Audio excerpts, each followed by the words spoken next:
ये press conference शुरू होने जा रही है। वित्त मंत्री Arun Jaitley. We also have members of CBDT who along with their team have toiled and moiled to make this scheme a success. A warm welcome to Mr. Sushil Chandra, Ms. Nishi Singh, Mr. S.K. Sahai. Friends, first the Finance Minister will make his opening remarks. Thereafter we will take a few questions. I request you to kindly keep your mobile phones on silent mode or switch off mode. And as usual, I gentle request follow the points of order. Over to the Finance Minister.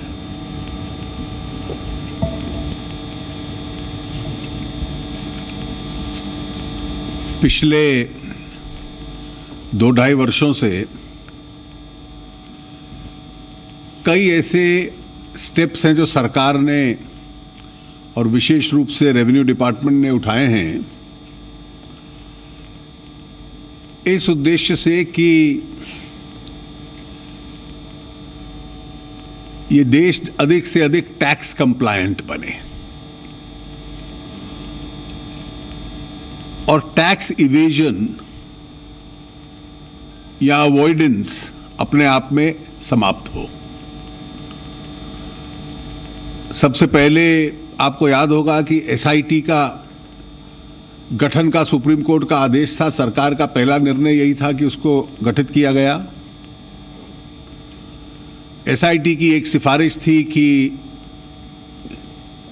एक सीमा से ऊपर जितने transactions हैं उसमें pan card को अनिवार्य किया जाए।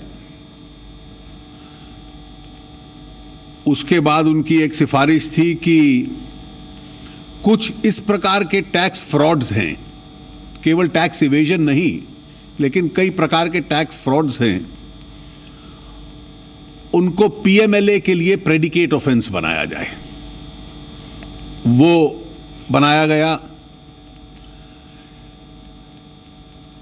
फेमा में भी एक तब्दीली लाए थे कि जो विदेशों में अनडिक्लेयर्ड एसेट है उसके स्थान पर डोमेस्टिक एसेट कॉन्फिस्केट हो सकता है उतनी वैल्यू का।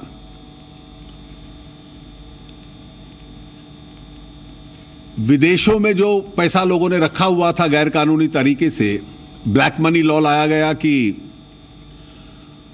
उसको डिक्लेयर कीजिए, 60% टैक्स दीजिए और जो नहीं देंगे उन पे कार्रवाई होगी।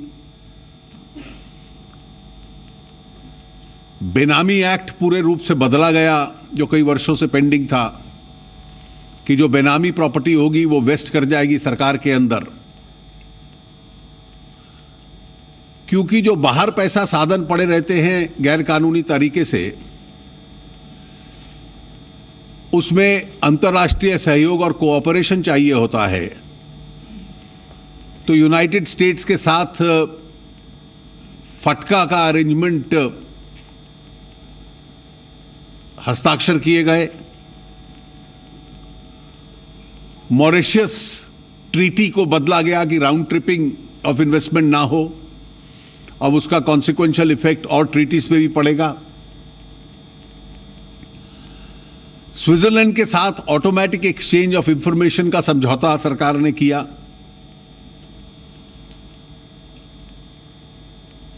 और जो बेप्स यानी बेस इरोजन और प्रॉफिट शेयरिंग में कंट्री रिपोर्टिंग की आवश्यकता थी उसको आगे बढ़ाया गया। जहां तक actual assessment, detection of black money, prosecution था, एचएसबीसी केस में जितने लोगों के एचएसबीसी में लिस्ट में थे लगभग 8,000 करोड़ रुपए का असेसमेंट हो चुका है और 164 प्रोसिक्यूशंस फाइल किए जा चुके हैं। जो international consortium of investigative journalist ने अकाउंट्स निकाले थे उसमें लगभग 5,000 करोड़ रुपए का डिटेक्शन हो चुका है और 55 प्रोसिक्यूशन फाइल हो चुके हैं। पनामा केसेस में भी 250 के रेफरेंसेस दूसरे देशों को दिए गए हैं और उसकी जांच भी काफी अच्छी गति पे चल रही है।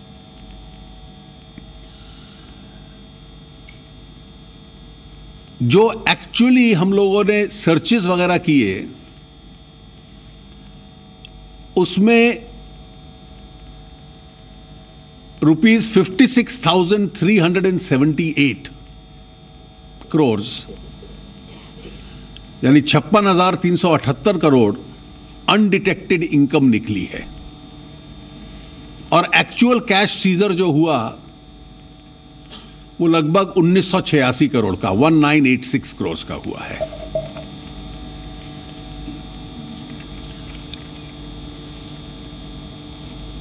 डिपार्टमेंट की जो डिटेक्शन करने की कैपेबिलिटी है उसका आईटी अपग्रेडेशन काफी हुआ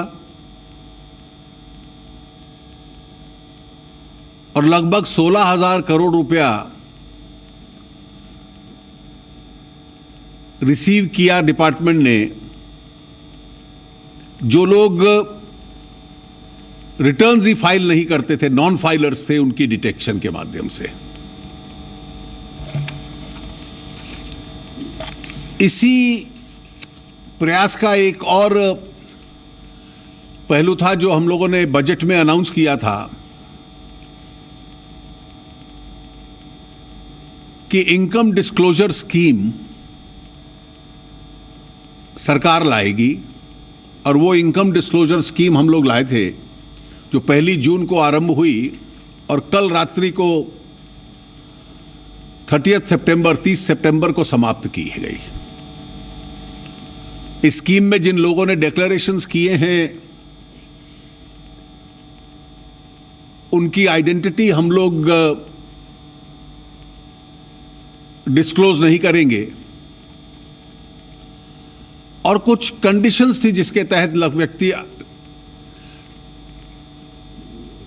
रिटर्न्स भर सकते थे, डिस्क्लोजर कर सकते थे कि जिस किसी के पास ऐसी इनकम है जो अभी डिस्क्लोज नहीं है या which has escaped assessment.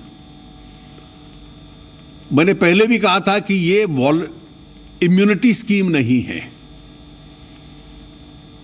Immunity scheme में आप टैक्स दे दीजिए और आपको छुट्टी मिल जाती है। इसमें टैक्स के साथ पेनल्टी भी थी और लगभग 45% टैक्स देना बनता था 30% ओरिजिनल टैक्स की तुलना में।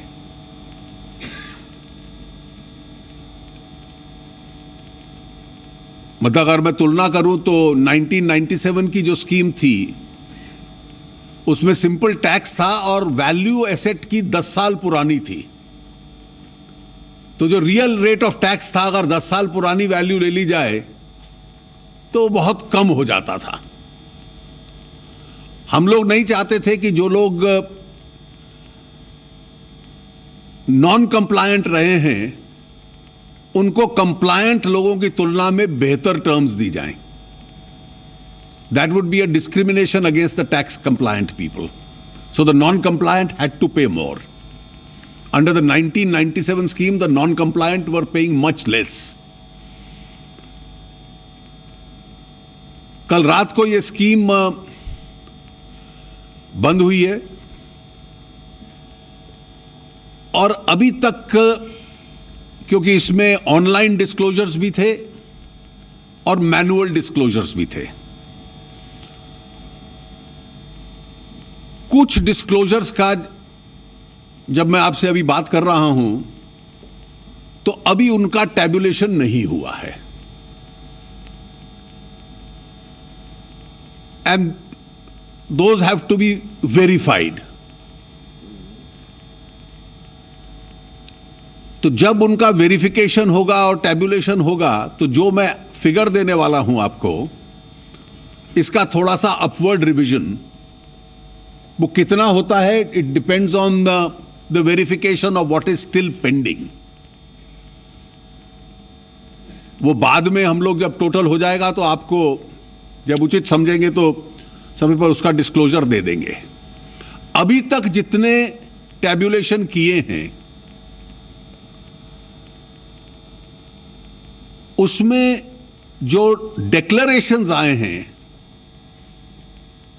वो है 64,275. This figure will increase after the entire total, but these are the ones which are tabulated till now. 64,275. और अभी तक जो अमाउंट डिस्क्लोज किया है इन डिक्लेरेशंस में, इंडिविजुअल डिक्लेरेशंस की हम लोग सीक्रेसी मेंटेन करेंगे, किसने कितना अमाउंट डिस्क्लोज किया है उसकी भी सीक्रेसी मेंटेन करेंगे, लेकिन कलेक्टिवली कितना अमाउंट डिस्क्लोज किया है इन 64,275 डिक्लेरेंट्स ने, अभी तक जो काउंट हुआ है वो फिगर है ₹65,250 crores.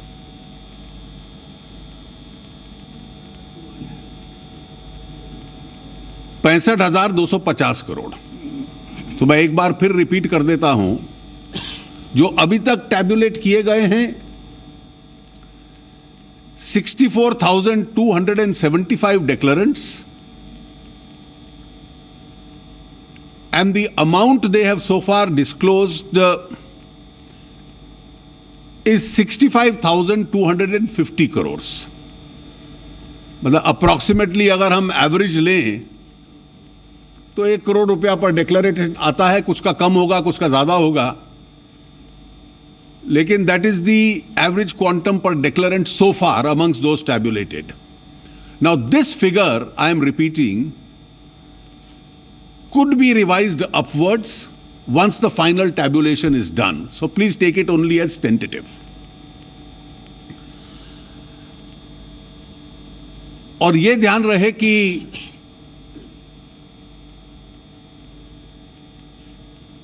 ये वो डिक्लेरेंट्स ने अमाउंट किया है जिन्होंने इस बेसिस पे किया है कि वो 45% इस पे टैक्स देंगे. So on a high taxation rate,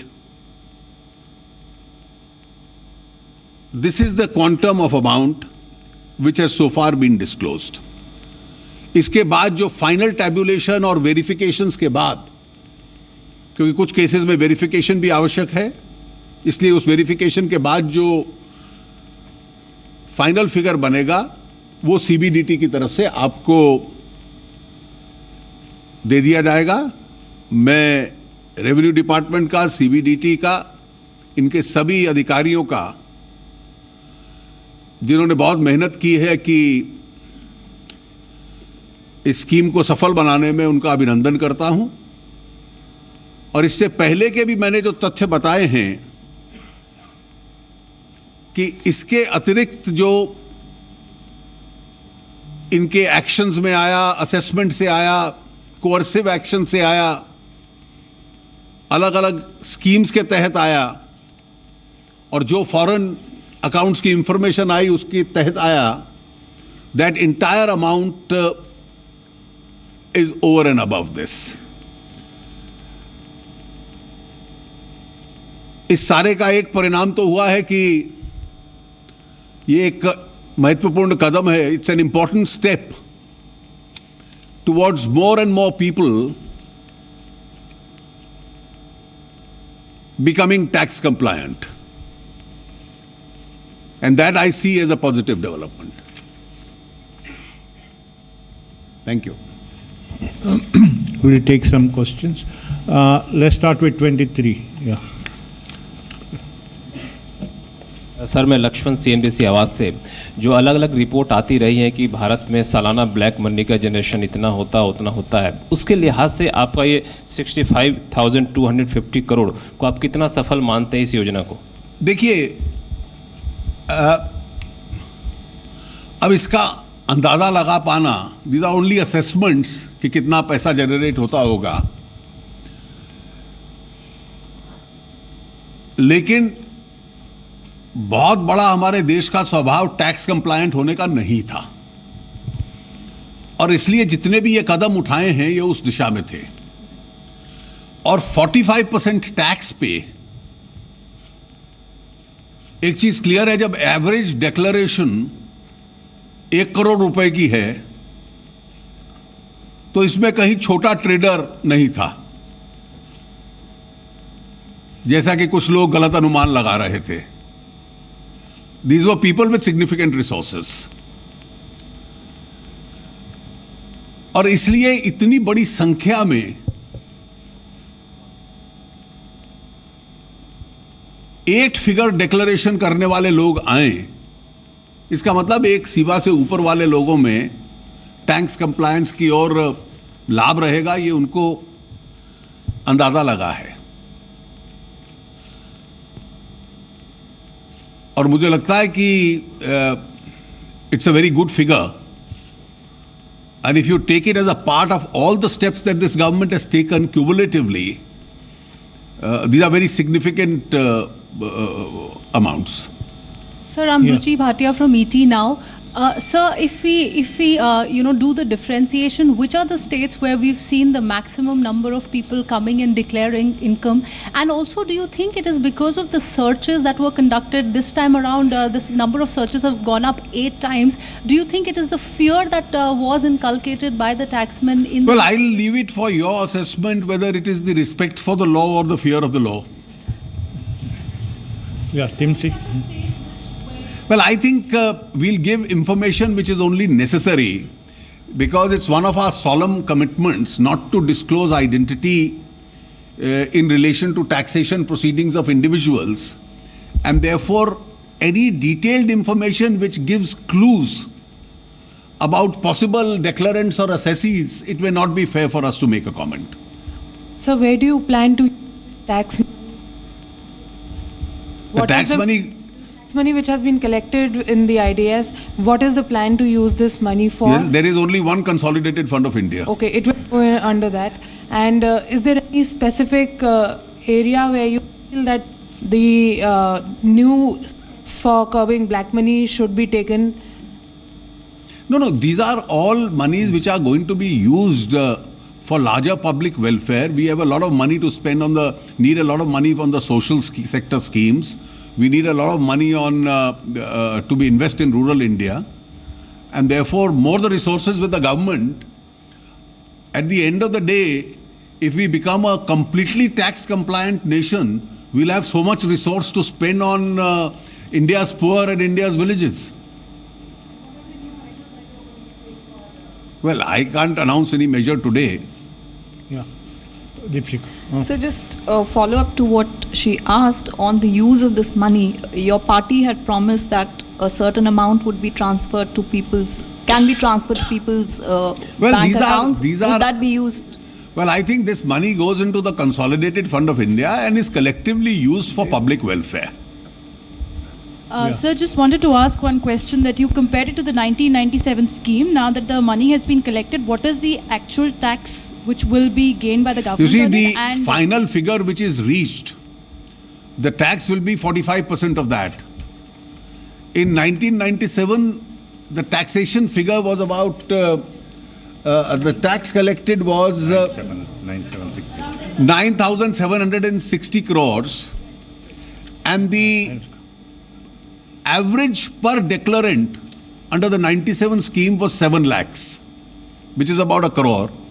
But then don't compare the two schemes, because the effective rate of taxation under this scheme is 45%. And if you take the effective rate of taxation under the 97 scheme, it was close to a single digit, because it was 30%. But the value of the asset was taken not as 1997, it was taken as the 1987 value. So the effective rate of tax was a single digit rate of tax. And this is a 45% rate of tax. So the two schemes are entirely different. So now that 64,000 declarants have come on board, can they take any comfort that the department will not now reopen their past income assessments? These are all judgments depending on an individual case that you have to make. So, but obviously, the department will has no intention to be vindictive to any section of taxpayers or assessees. But if the department finds that there is an evasion somewhere, whatever is the normal activity they have to do, they will do. मंत्री जी, हमारा आपसे सवाल है कि आपने कहा कि जो स्कीम थी उसमें 45% और साथ में आपने कह दिया कि प्लांटी भी एक्स्ट्रा लगेगी, जो भी आप बोल रहे थे 45% टैक्स देके डिक्लेयर किया उन्होंने। दूसरा मेरा ये है कि प्रधानमंत्री ने कहा कि 30 तारीख के बाद हम कठोर कदम उठाएंगे जिन्होंने डिक्लेयर नहीं किया, तो उस पर आप कार्रवाई अब क्या करेंगे? देखिए, मैं आपको स्पष्ट कर दूं, ये टैक्स डिपार्टमेंट का विषय है। इंडिविजुअल कमिश्नर्स, जो असेसिंग ऑफिसर्स होते हैं, उनकी कानूनी जिम्मेवारी है और मुझे पूरी उम्मीद है ना तो कोई विंडिक्टिव एक्शन किसी पे होगा जिसने डिक्लेयर नहीं किया, ना किसी को फेवर होगा, कोई भेदभाव नहीं होगा, लेकिन जो उनकी कानून में जिम्मेवारी है उससे वो आंखें नहीं फेरेंगे। सर, एवरेज डिक्लेरेशन जो है वो 1 करोड़ का है, लेकिन अगर आप फिगर दे पाए कितने लोगों ने 100 करोड़ से ज़्यादा का अमाउंट जो है वो डिक्लेयर किया, इफ यू कैन गिव। देखिए, we are not going to give any specific information which leads to any such speculation, because this will involve indicating who. Then the next question will be which states they are from. Then you'll try and identify which one of these 6 people is this. Sir, गलती से मेरा सवाल भी इसी तरह का, single largest declaration के बारे में कुछ बता पाएंगे क्या? Except getting the collective number of declarants and the collective number of amount disclosed. Sir, ये स्कीम एक्सटेंड भी की जा सकती है या फिर आने वाले समय में? ये स्कीम बंद हो गई है। 23. Sir, the question is slightly more procedural. Ashmit Kumar from CNBC. A lot of money, we understand, is routed often towards real estate. Now we understand that the persons having made declarations have about a 3-month window to deposit that amount. In this 3-month window, to realize those gains, to realize that amount, will they be allowed to sell to, in fact, meet with the terms of the IDS? Well, that we are not concerned with where he gets the resources from. So there is no bar on selling of properties to... Okay. Whether he begs or borrows. मंत्री जी, वाजपेयी सरकार में भी आपने जिक्र भी किया, वाजपेयी सरकार में ये स्कीम 30% के 30% इस के उस पर आई थी, 30% इनकम घोषित करने के ऊपर, आय घोषित करने के ऊपर वाजपेयी सरकार के दौरान।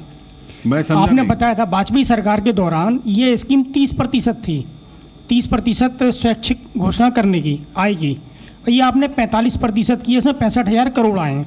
आपने कहा कि वैल्यू की कुछ दिक्कत थी जो पुरानी थी, 10 साल पुरानी थी, तो क्या ये 65,000 करोड़ का जो आंकड़ा था, ये यदि 30% को वैल्यू आप सही करके कर देते तो ये आंकड़ा लाखों में नहीं हो सकता था?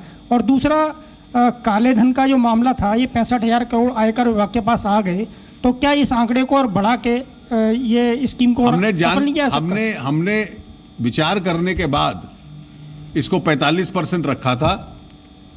कारण ये, अगर इसको 30% रखते तो जो मैंने कहा कि जो टैक्स नॉन कंप्लायंट व्यक्ति है उसको ज्यादा सरल टर्म्स मिल जाती टैक्स कंप्लायंट की तुलना में, जो हम नहीं चाहते थे। Sir, here, in the previous VDI scheme, tax collections decelerated, the growth decelerated next year. So do you fear the same kind of pattern this time also? Well, we'll see next year. We have no reason to believe that should happen. That was the reason. One of the reasons in that scheme was that next year you had to pay at 30%. And the scheme was enabling you actually to declare at much less. So people declared in advance, but here why should anybody pay at 45% when he has the facility of 34% next year? Yeah, please ask. One minute, Sunil. Yeah, बोलिए, mic में बोलिए।